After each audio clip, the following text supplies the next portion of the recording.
નમસ્કાર, હું છું આપની સાથે કિશન તિવારી. આપ જોઈ રહ્યા છો ઇન્ડિયા ન્યૂઝ ગુજરાતનો ખાસ કાર્યક્રમ આપણો દેશ સમાચારોની શરૂઆત કરીએ આપણે ઉત્તર પ્રદેશથી. તો ઉત્તર પ્રદેશના મુખ્યમંત્રી યોગી આદિત્યનાથના હસ્તે લોકાર્પણ થનારા ઉત્તર પ્રદેશ એક્સપ્રેસ વે ઔદ્યોગિક વિકાસ પ્રાધિકરણના ગોરખપુર લિંક એક્સપ્રેસ વે રાજ્યનો 7મો સંચાલિત એક્સપ્રેસ વે હશે. અને આ 7માંથી 5 એક્સપ્રેસ વેઓનું નિર્માણ જે છે તે યોગી આદિત્યનાથના મુખ્યમંત્રી બન્યા પછી છેલ્લા 8 વર્ષમાં થયું છે. ત્યારે હાલમાં 3 એક્સપ્રેસવેઝ બાંધકામ હેઠળ છે અને 8 નવા એક્સપ્રેસવેઝના નિર્માણનું પ્રસ્તાવ છે. ત્યારે શુક્રવારે લિંક એક્સપ્રેસવેનું સત્તાવાર રીતે લોકાર્પણ કરવામાં આવશે અને યોગી સરકારમાં ઉત્તર પ્રદેશની ઓળખ એક્સપ્રેસવે પ્રાંત તરીકે પણ મજબૂત બની રહી છે. 2017 પહેલા ઉત્તર પ્રદેશમાં ફક્ત 2 એક્સપ્રેસવે ચાલતી હતી અને જ્યારે યોગી સરકારના 8 વર્ષમાં 5 નવા એક્સપ્રેસવેઝ કામગીરી માટે તૈયાર કરી આપવામાં આવ્યા છે. અને જણાવી દઈએ કે આ ન્યૂલી ઓપરેશનલ એક્સપ્રેસવેની યાદીમાં ગોરખપુર લિંક એક્સપ્રેસવે નામ પણ જોડાયું છે. ત્યારે યુપી હવે દેશમાં સૌથી લાંબા એક્સપ્રેસવે ધરાવતું રાજ્ય બની ચૂક્યું છે અને આ એક્સપ્રેસવેઝ જે છે તે રાજ્યના વિકાસને ઝડપ આપવા અને પ્રગતિમાં મહત્વપૂર્ણ ભૂમિકા નિભાવી રહ્યા છે.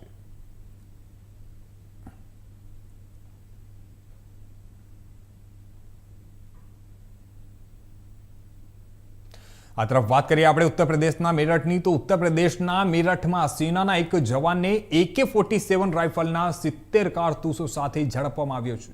જ્યાં જણાવી દઈએ કે જવાનનું નામ રાહુલ કુમાર છે, જે મહારાષ્ટ્રના અહેમદનગરના ટેલી સેન્ટરમાં ફરજ બજાવે છે અને હાલમાં તે એક મહિનાની રજાની અવધિ માટે મેરઠ આવ્યો હતો.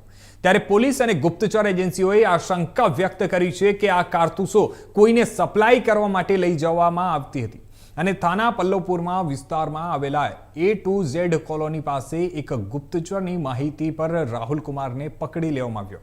તે મેરઠના દોરાણા થાનાના નંગલી ગામનો રહેવાસી છે અને 9 જૂનના રોજ રજા લઈને ઘરે પરત આવ્યો હતો અને તેની પાસે મળેલા કારતૂસો સેનામાં ઉપયોગ થતા AK-47 રાઇફલના છે અને કુલ 70 ગણવામાં આવ્યા છે. જ્યારે પોલીસે તેને ઝડપી લેવાનો પ્રયત્ન કર્યો ત્યારે તેણે પોલીસ અને ATS પર ગાડી ચડાવીને ભાગવાનો પણ પ્રયાસ કર્યો હતો, પરંતુ મજબૂત ઘેરાબંધીમાં પકડાઈ ગયો.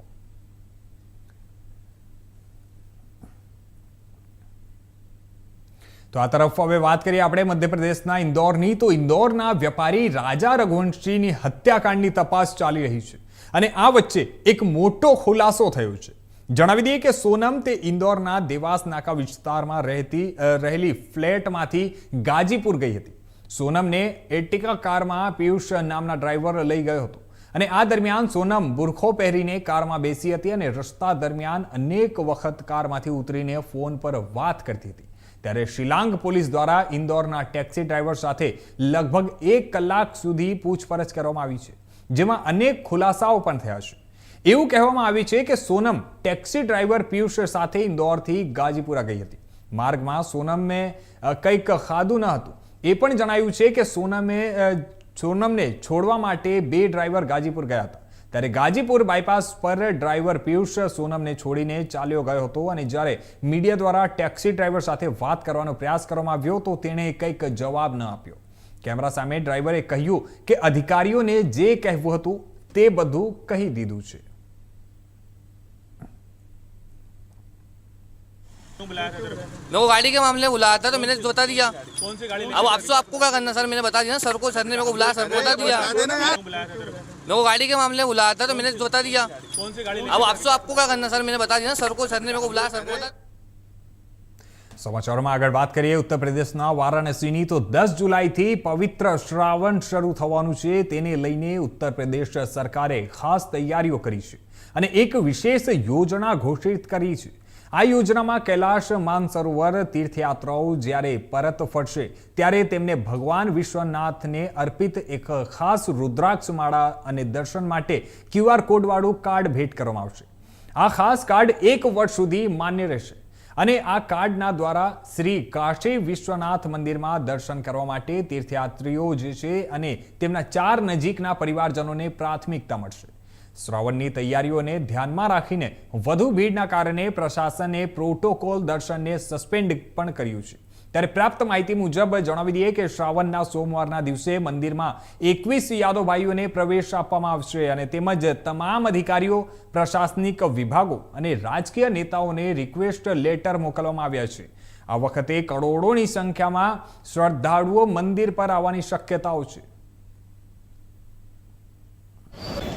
कैलाश मानसरोवर की यात्रा की शुरुआत हो चुकी है।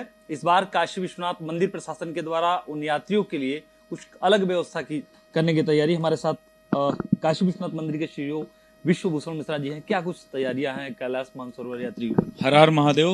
कैलाश मानसरोवर ही भगवान महादेव का ही स्थल है और काशी विश्वनाथ धाम आप जानते हैं भगवान का घर है।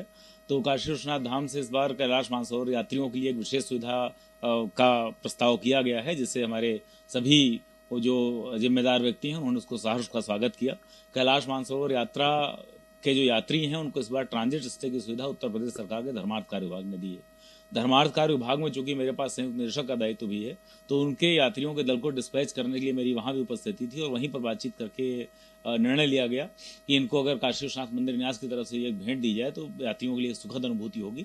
और उन्हें एक सरप्राइज गिफ्ट के रूप में ये पैकेज मिला कि उनको बताया गया कि आप लोग जब यात्रा से वापस आएंगे तो आपको भगवान विश्वनाथ पर चढ़ी हुई एक रुद्राक्ष की माला हम भेंट करेंगे और साथ में एक QR कोडेड कार्ड भी देंगे, जिसके माध्यम से 30 नवंबर 2026 तक के लिए वो कार्ड वैलिड होगा और उसकी अवधि में कभी भी एक बार अपने परिवार के 4 अन्य सदस्यों के साथ आप आ सकते हैं और काशी विश्वनाथ जी का एक सुगम दर्शन प्राप्त कर सकते हैं।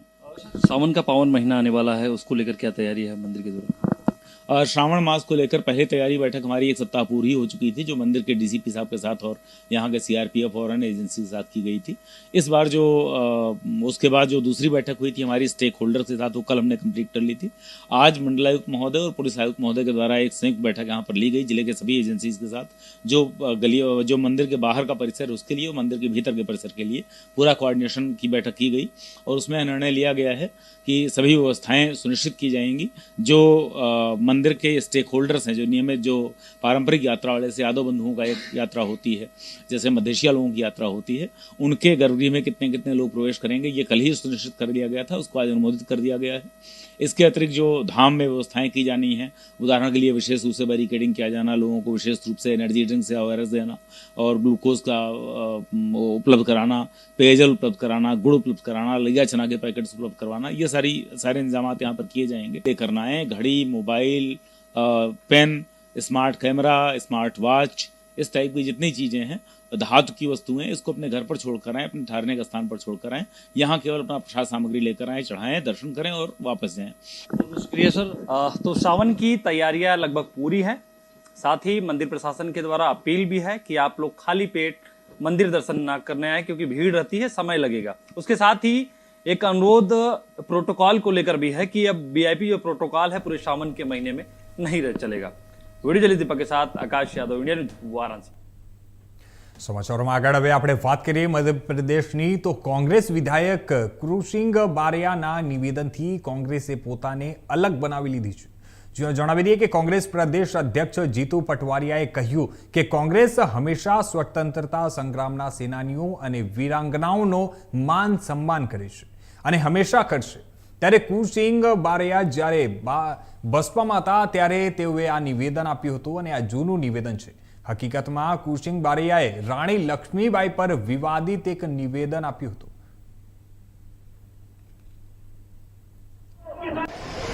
खूब लड़ी मर्दानी हुए तो झांसी वाली रानी है, बुंदे ले हर बोलों के मुंह हमने सुनी कहानी। सुनिए ही है, ये तो लिखी भी नहीं, काय को सुनते हो तुम? अब युद्ध का मैदान कहां था? झांसी। और मरी आत्महत्या करके ग्वालियर में। वीरांगना उसी को कहते हैं युद्ध के मैदान में मरे। युद्ध का मैदान झांसी में था, मरी थी लक्ष्मीबाई ग्वालियर में आत्महत्या करके। आत्महत्या करने वाले को वीरांगना कभी कहा? तो फिर रोज 10 लड़कियां आत्महत्या कर रही हैं, इनको भी लिखो वीरांगना है जी। ठीक है, दिमाग से सोचिए आप। चल रहा है, 2 दिन से चल रहा है कि झांसी की रानी इस देश की प्रथम स्वतंत्रता संग्राम सेनानियों में से एक थी और उनके सम्मान में पूरी कांग्रेस पार्टी अपना वक्तव्य देती रही है, देती रहेगी। जो बरैया जी का भाषण है वो जो BSP में थे जब का भाषण है, वो कांग्रेस में थे तब का नहीं है। और रही बात कांग्रेस पार्टी की लाइन स्वतंत्रता संग्राम सेनानियों को लेकर स्पष्ट है, साफ है। हमारी झांसी की रानी खूब लड़ी मर्दानी, वो तो झांसी वाली रानी थी।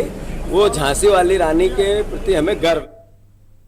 આ તરફ વાત કરીએ મધ્યપ્રદેશના ભોપાલની, તો સરકારે જાહેરાત કરી છે કે હવે ફાસ્ટેગ માટે વાર્ષિક પાસનો વિકલ્પ પણ મળશે અને તેની કિંમત 3000 રૂપિયા રહેશે। ત્યારે 15 ઓગસ્ટથી આ પાસ મળવા લાગશે। હાલમાં જણાવી દઈએ કે હાલમાં ફક્ત માસિક પાસ અને જરૂરિયાત મુજબ રિચાર્જ કરવાની સુવિધા મળી રહી છે। આ પાસ ખાનગી વાહનો જેમ કે કાર, જીપ, વેન માટે છે અને આ પાસ 1 વર્ષ માટે અથવા 200 ટોલ ક્રોસ કરવા માટે માન્ય રહેશે। આ યોજનાથી લોકોને કેટલો ફાયદો થશે આ અંગે અમારા સંવાદદાતા વૈભવ ગુપ્તાએ ભોપાલમાં લોકોથી વાતચીત કરી છે। बढ़िया है ये फैसला। नॉर्मल जो अभी फास्टैग आया, पहले कैश होता था, फास्टैग आया, फास्टैग से बढ़ के जो एक ये नियम आया है ये भी अच्छा है। लोगों एक बार 3000 रुपए दे के उन लोगों के लिए खास फायदेमंद होगा जो किसी एक टोल से डेली निकलते हैं, अप डाउन करते हैं। यहाँ पे आप भोपाल में खड़े हैं, यहाँ से बहुत सारे लोग मंडीदीप ड्यूटी के लिए जाते हैं, तो उनके लिए बहुत अच्छा है कि 200 ट्रिप आप फ्री दे रहे हैं 3000 रुपए में। डेफिनेटली उससे लोगों को, आम जनता को फ़ायदा होगा। अच्छी पहल है सरकार की, और अगर आगे भी इसमें कुछ और नए अच्छी चीज़ें निकालें जिसमें आम नागरिक को एक बार भुगतान करने पे काफ़ी लंबे समय तक उसको राहत रहे, बार बार रिचार्ज ना करना पड़े, तो डेफिनेटली ये बेहतर होगा। नाम बताइए आपका? वीर मीना।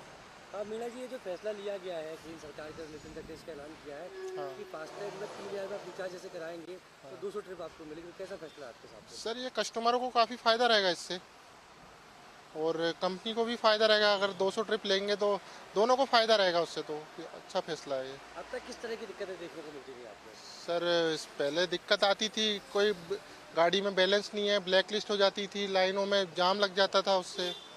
अभी ये फैसला है तो इससे फ़ायदा रहेगा, जाम वगैरह नहीं लगेगा। हाँ, तो जैसे आसपास के क्षेत्र के लोग होते बड़े परेशान होते थे कि बार बार टोल देना पड़ रहा है। हाँ सर, उनके लिए भी बहुत बेनिफिट है। उनको एक्स्ट्रा ट्रिप मिल जाएंगे उनको, जैसे कि अगर पहले अगर वो निकलते तो 5-6 हज़ार रुपये लग जाते उनके, अभी 3000 में उनका पूरा हो जाएगा काम। तो मतलब सस्ता ही पड़ने वाला है अपने को, क्योंकि अभी मैं 500-600 किलोमीटर ट्रेवल करके आया था, तो उसमें लगभग 1000 रुपये का टोल तो एक ही दिन लग गया था मेरे को। तो वो तो डेफिनेटली फ़ायदा होने वाला है कार वालों के लिए। और किस तरह की फैसले लिए जाएंगे टोल को लेकर, जैसे आप घूम के आए?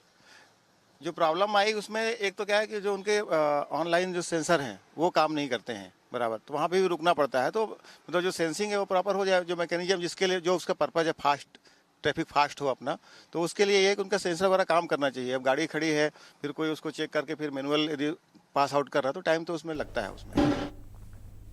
સમાચારોમાં આગળ હવે આપણે વાત કરીએ છત્તીસગઢની, તો પૂર્વ મુખ્યમંત્રી ભૂપેશ બઘેલે કેન્દ્રીય ગૃહમંત્રી અમિત શાહના છત્તીસગઢ પ્રવાસ પર ટીકા કરી છે। જણાવી દઈએ કે તેમણે કહ્યું કે સહકારી વિભાગ ગૃહમંત્રી અમિત શાહની સંભાળમાં છે અને પરંતુ ખેડૂતોને ખાતર નહીં મળે છે અને અમિત શાહ ખનીજની રેકી કરવા આવ્યા છે।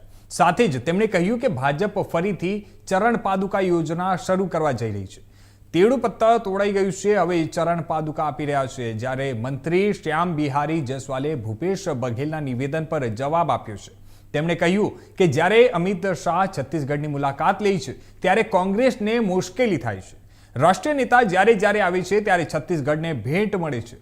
તેમણે એ પણ કહ્યું કે રાજ્ય સરકાર ચરણ પાદુકા યોજના શરૂ કરી રહી છે અને જે લોકો મહેનત કરે છે અને તેડું પત્તા તોડી કમાણી કરે છે તેમને ચરણ પાદુકા મળશે। કોંગ્રેસને આથી કેમ તકલીફ થાય છે? કોંગ્રેસે ગરીબોના ચરણ પાદુકાઓ જે છે તે છીનવી લીધા છે અને આ સરકારની એક ખૂબ જ મહત્વપૂર્ણ યોજના છે। यहाँ तो स्थिति भयावह है, खाद मिल नहीं रहा है, सहकारिता उसके पास विभाग है, किसी जगह किसी सोसाइटी में चल रही डीएपी नहीं मिल रहा है, यूरिया नहीं मिल रहा है, बीज नहीं मिल रहा है, क्या देखने आ रहे हैं? वो खदान की रेकी करने आ रहे हैं। चरण पादुका योजना की भी शुरुआत करने जा रही सरकार फिर से। जवाई हो गया और वो भी एक दिन के लिए, अब चरण पादुका दे रहे हैं। तेंदुपत्ता टूट गया, अब कौन सा तेंदुपत्ता टूटने वाला है? शाह जी का छत्तीसगढ़ में दौरा होता है, कांग्रेस के लोग जो है या हमारे कोई बड़े नेता आते हैं, उनके आने पर इनको तकलीफ होती है, और जब जब हमारे कोई राष्ट्रीय नेता आते हैं तब तब छत्तीसगढ़ को बड़ी सौगात मिलती है। आज 350 करोड़ के आसपास का जो केसकाल घाटी है उसके लिए माननीय प्रधानमंत्री जी, माननीय गृह मंत्री जी ने इतने बड़े सौगात दिया। और जब जब माननीय अमित शाह जी या माननीय प्रधानमंत्री जी हमारे प्रदेश में आते हैं, कोई बड़ी सौगातें देकर ही जाते हैं। इसमें कांग्रेस को क्या तकलीफ है? कि चरण पादुका कमीशन खाने की योजना इस तरह के सीधे तौर पर आरोप कर रहे हैं। इनकी सरकार थी जो गरीबों के चरण पादुका को भी छीनने का काम की थी, और यही कारण है कि आज दीपक बैज जी सहित उनके पार्टी के अच्छे लोग जो है, जनता ने उनको बाहर का रास्ता दिखा दिया है। ये चरण पादुका योजना उन वनांचल के लोगों के लिए एक महत्वपूर्ण योजना है, उनके पैरों की सुरक्षा के लिए है। दीपक बैज जी हैं तो बस्तर के, लेकिन वो लगता है रायपुर में रहकर गांव वालों का जो दुख दर्द को भूल चुके हैं, इसलिए ऐसी बात। સમાચારોમાં આગળ હવે આપણે વાત કરીએ અમદાવાદની તો અમદાવાદ વિમાન દુર્ઘટનામાં સેવારત કેટલાક એવા ચહેરાઓ જેણે હતભાગીઓના પરિજનોનું સંતુલન જાળવી રાખવામાં મદદ કરી છે। મેઘાણીનગર વિસ્તારમાં ગત તારીખ 12 જૂનના રોજ બનેલી આ વિમાન દુર્ઘટનાના ઈજાગ્રસ્તો અને જે હતભાગીઓના પરિવારજનોને આરોગ્ય વિભાગ દ્વારા આવશ્યક તમામ સહાયતા પૂરી પાડવામાં આવી રહી છે।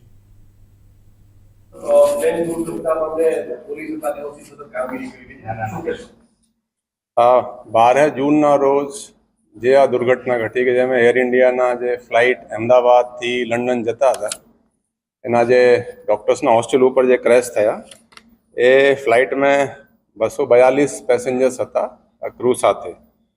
એ ક્રેશ 1:40 બપોરે થયા હતા અને 1:42 પોલીસના કંટ્રોલ રૂમને જાણ થઈ। કંટ્રોલ રૂમને મને તરત જ ડીસીપી કંટ્રોલે મને 1:44 જાણ કરી। मैं तरत ज ऊपर माननीय गृह मंत्री श्री डीजीपी साहब और एसीएस होम साहब को मैंने तुरंत मैं एमने जाण करी अने हूँ पण तरत ज क्रैशनी साइट के ऊपर जवा माटे निकली गया अने हूँ लगभग 1:55-2 o'clockनी आसपास हूँ त्या पहुँची गया। हूँ जयरे पहुँचो त्यारे ऑलरेडी डीसीपी क्राइम अने डीसीपी जोन 4 अने बीजा इंस्पेक्टर वगैरह त्या हाजिर हता अने पुलिस त्या पहुँची गई हती अने त्या काम में लागी गई हती। एम्ब्युलन्स अने फायर ब्रिगेड फायर टेंडर्स वगैरह त्या बधा अपना फायरना जे एना रेस्क्यू ने रिलीफ में काम में ए बहु लागी गया था। बीजी पण फोर्सिस छे त्या SDRF NDRF paramilitary forces CISF छे बीएसएफ छे सीआईएसएफ अने एसआरपी तो बिल्कुल त्या क्रेशना साइटना नजीक में ज होय छे। आर्मी एरफोर्स एना पण जवानों आवी गया था। टूंक में आ है कि पैरामिलिटरी फोर्सिस अने आर्म फोर्सिसना जवानों रेस्क्यू रिलीफ माटे आवी गया था अने अपनी पुलिस अपने साथे थोड़ा टाइम में डीजीपी साहेब अने एसीएस होम साहेब अने अन्य अधिकारीओ पण स्थल पर आवी गया था। सौथी पहला जे चेलेंज हता कि जे एम्ब्युलन्स अने फायर टेंडर्स जे आवे छे अमदावाद में कुल 19 फायर स्टेशन्स छे। एना माटे ग्रीन कॉरिडोर राखवाना एम्ब्युलन्स माटे ग्रीन कॉरिडोर राखवाना ट्राफिकना अरेंजमेंट करवाना अने जे फसायेला छे एने रेस्क्यू करवाना। एमां अपनी पुलिसनी टीमे खासा मदद करी रेस्क्यू अने रिलीफ में तमे जोई शको घणा पुलिसना जवानों ने अधिकारीओ मदद करी रह्या छे। जे पहला जे एक सर्वाइवर जे निकळ्या छे त्यां प्लेनमांथी एनी साथे एक पुलिसना मेघाणीनगरना मयूर भाई करीने छे कॉन्स्टेबल ए साथे हता ने एम्ब्युलन्सना ए स्टाफ पण त्यां जोवा मळे छे और पुलिसनी रेस्पोन्स खूब ज सारी रही। अपना आज काम में छे मैं एक त्यानी टीम बनावी त्या बंदोबस्त साइट उपरनी टीम पछी हॉस्पिटल में लगभग 1000 पुलिसना माणसों मोकल्या। त्या एक जॉइंट कमिश्नर क्राइमना हस्तक बधा बंदोबस्तनी जवाबदारी बॉडीओने सौंपवानी। इन्वेस्टिगेशन माटे एडिशनल कमिश्नर सेक्टर 2 ना हस्तक आखी टीमों बनावी अने ए तरत ज अपना इन्वेस्टिगेशन काम में पण लागी गया था। तमे जुओ तो आमे इन्वेस्टिगेशन में पहले अपने तरत स्टेशन डायरी नी एंट्री करवानी एडी दाखल करवानी। સમાચારોમાં આગળ હવે આપણે વાત કરીએ જૂનાગઢની તો જૂનાગઢ વિસાવદર વિધાનસભા પેટા ચૂંટણી મતદાન પૂર્ણ થઈ ગયું છે ત્યારે હવે ઈવીએમ મશીન સીલ કરાયા છે। જણાવી દઈએ કે ઈવીએમ મશીનને સ્ટ્રોંગ રૂમ ખાતે લઈ જવાશે અને સાંજના 5 કલાક સુધી જો આપણે વાત કરીએ તો જે નોંધાયું છે તેમાં 2022 આ જે ચૂંટણીમાં આપણે વાત કરીએ તો વિસાવદર વિધાનસભા ચૂંટણીમાં 54% નોંધાયું હતું. તેના અનુસંધાને હાલમાં આપણે આ વર્ષે જોયું કે 54.89% યોજાયો હતો અને પેટા ચૂંટણીમાં સાંજના 6 કલાક સુધી 56.89% મતદાન થયું છે.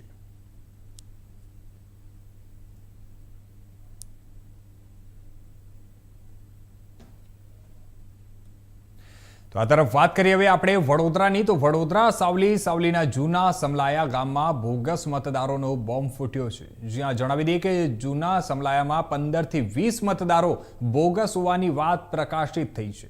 બોગસ મતદારો સુરેન્દ્રનગર જિલ્લાના લખતર તાલુકાના છરાદ ગામમાં પણ મતદાર યાદીમાં નામ ધરાવે છે અને સાવલી તાલુકાના જૂના સમલાયા ગામમાં પણ મતદાર યાદીમાં નામ ધરાવે છે. ત્યારે વડોદરા જિલ્લાના સાવલી તાલુકાના જૂના સમલાયાના સરપંચ પદના જે ઉમેદવાર છે શૈલેષભાઈ સોલંકી, તેમના દ્વારા મતદાન યાદીની ઓનલાઈન તપાસ કરતા સમગ્ર ભાંડો ફૂટ્યો હતો. આજરોજ સાવલી મતદાર અને સાવલી તાલુકા વિકાસ અધિકારીને આ બોગસ મતદાર હોવાના પુરાવો સાથે આવેદનપત્ર પાઠવવામાં આવ્યું હતું. જેમાં જણાવી દઈએ હમણાં હાલમાં કે જૂના સમલાયા, ભરવાડ, અટક અને આ જે મતદારો છે ત્યારે સુરેન્દ્રનગર જિલ્લાના લખતર તાલુકાના છારદ ગામમાં ચભાડ અટક ધરાવે છે. શૈલેષભાઈ સોલંકી દ્વારા અગાઉ પણ આ બાબતે 2023માં આ બોગસ મતદારો વિરુદ્ધ સાવલી મામલતદારને આવેદનપત્ર આપ્યું હતું. ત્યારે તંત્રની ઘોર બેદરકારીના કારણે આ નિષ્પક્ષ ચૂંટણી અને યોગ્ય ઉમેદવારને એવા બોગસ મતદાતાઓના પ્રતાપે ભોગ બનવાનો વારો આવે તેમાં કોઈ નવાઈ નહીં. સ્થાનિક સ્વરાજ્યની ચૂંટણીને લઈને જેને તાલુકામાં સમાવિષ્ટ ગ્રામ પંચાયતોના ચૂંટણી અધિકારી દર ચૂંટણી વખતે નીમવામાં આવે છે અને જેથી મતદાન સુધારણા કાર્યક્રમ યોજાય છે, તો આવા બોગસ મતદારો ઉપર નજર કેમ ના પડી?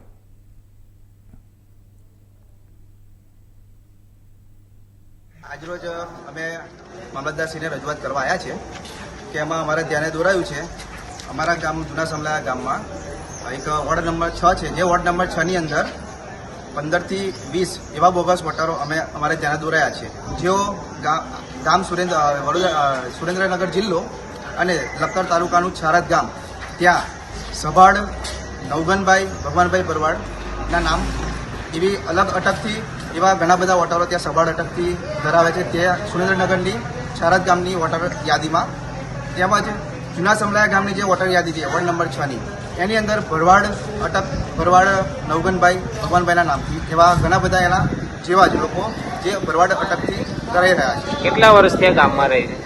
આ લોકો ઘણા વર્ષથી ગામમાં રહે છે, જેઓના ઘર નંબર એક જ ઘર નંબરની અંદર કમસે કમ 30 થી 40 લોકો રહે છે તેવું યાદીમાં બતાવેલું છે. આના પહેલા તમે કોઈ અરજી કરી? આની પહેલા અમે 2023માં મામલતદારશ્રીને, કલેક્ટરશ્રીને અને ચૂંટણી આયોગ ગાંધીનગરને પણ અરજી કરેલી છે. અમારે જેને ઓનલાઈન અમે ચેક કરતા અમારે જેને દોરાયું કે હજી સુધી એ નામ કમી થયેલ નથી, જેથી અમે આજરોજ અમને રજૂઆત કરવા માટે આવ્યા છે. આપનું નામ? મારું નામ શૈલેષસિંહ ભૂપતસિંહ સોલંકી. સમાચારોમાં આગળ હવે આપણે વાત કરીએ કચ્છની. તો કચ્છ માંડવી નગરપાલિકામાં કોંગ્રેસનો હલ્લાબોલ જોવા મળ્યો હતો. જણાવી દઈએ કે નબળી પ્રી મોન્સૂન કામગીરી બાબતે કોંગ્રેસના કાર્યકર્તાઓ અને સ્થાનિક લોકો કચેરી પહોંચ્યા હતા. ત્યારે સુધારાઈ દ્વારા કચેરીનો મુખ્ય ગેટ બંધ કરી દેવાયો હતો.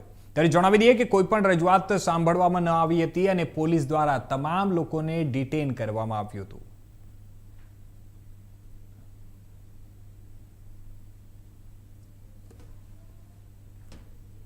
તો બીજી તરફ વાત કરીએ આપણે સુરેન્દ્રનગરની. તો સુરેન્દ્રનગર જિલ્લામાં જૂન માસના બીજા સપ્તાહ સુધીમાં જિલ્લામાં આવેલા 11 ડેમોમાં માત્ર 25 થી 28% જેટલો પાણીનો જથ્થો બચ્યો હતો અને વરસાદ ખેંચાય તો પાણીની વિકટ સ્થિતિ સર્જાવાના પણ એંધાન હતા. પરંતુ જૂન માસના ત્રીજા સપ્તાહની શરૂઆતમાં જ સમગ્ર જિલ્લામાં મેઘમહેર થઈ હતી અને જિલ્લામાં તમામ તાલુકામાં અંદાજે 5 થી 6 ઇંચ વધુ વરસાદ થતા જિલ્લાના તમામ ડેમોમાં નવા નીરની આવક થઈ હતી. ત્યારે જણાવી દઈએ કે ચોટીલા પંથકમાં સૌથી વધુ વરસાદ નોંધાયો હતો.